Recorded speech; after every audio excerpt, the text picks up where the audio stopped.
देखिए, जो आदमी अपने दादी के साथ रहने वाले नेताओं का अपमान करता हो, जो अपने पिताजी के साथ रहने वाले नेताओं को इज्जत न देता हो, जो इंसान अपनी मां के साथ कंधे से कंधा मिला के चलने वाले नेताओं को अपमानित करता हो, जो आदमी भारत के संविधान का अपमान करता हो, जो व्यक्ति भारत की सभ्यता का अपमान करता हो, जो भारत के संस्कारों का अपमान करता हो, जो सनातन का अपमान करता हो, वो चुनाव आयोग का सम्मान क्या करेगा।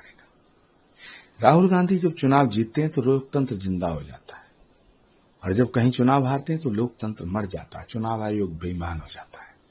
मुझे लगता है राहुल गांधी जी को किसी अच्छे अस्पताल में भर्ती कराना चाहिए या किसी मनोचिकित्सक से गंभीरता से सलाह लेनी चाहिए। लगातार आरोप लगाए जा रहे हैं। अब फिर उसके बाद चुनाव आयोग ने भी कहा कि ये बेबुनियाद बातें हैं।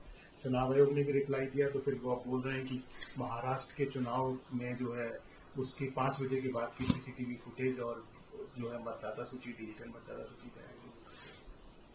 जो नेता अपने बुजुर्गों का रोज अपमान करता हो, वो चुनाव आयोग का सम्मान कैसे करेगा।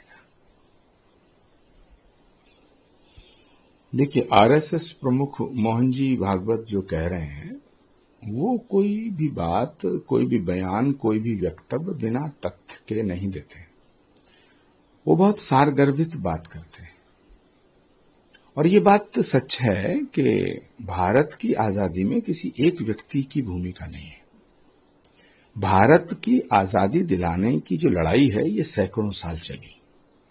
इसमें हजारों लाखों लोग शहीद हुए, बलिदान हुआ, और भारत के जनमानस पर अंग्रेजों को भारत से भगाने का एक जुनून पैदा करने में भारत के क्रांतिकारियों की बड़ी भूमिका रही है।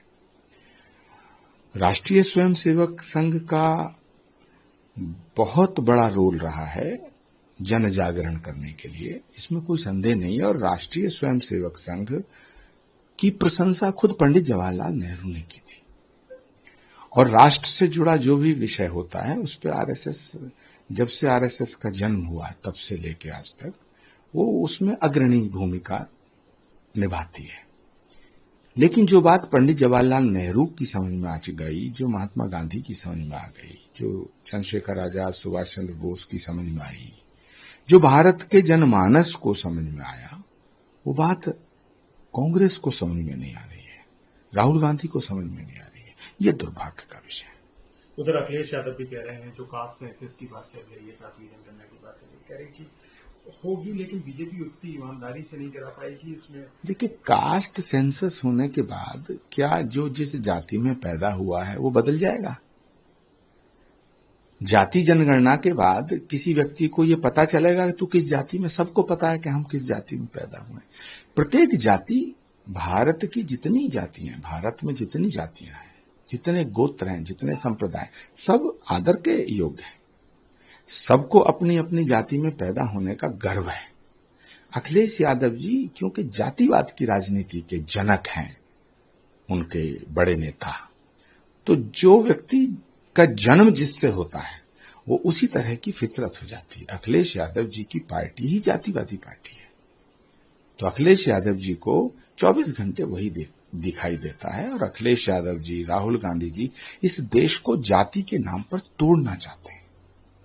इस जाति के नाम पे तोड़कर वो सत्ता हासिल करना चाहते हैं, और इतनी तमाम बातें उठ रही थी, शोर मचाया जा रहा था, छाती पीटी जा रही थी। अब जाति जनगणना का फैसला हो चुका है, लेकिन जातीय जनगणना होने के बाद देश की आवाम नहीं बदल जाएगी, देश की जनता वही रहेगी। ये वही जनता है, ये वही जातियों में बटी हुई जनता है जिसने नरेंद्र मोदी को तीसरी बार प्रधानमंत्री चुना। मैं आज दावे के साथ कहता हूं, जातीय जनगणना होने के बाद और प्रचंड बहुमत से नरेंद्र मोदी प्रधानमंत्री बनेंगे।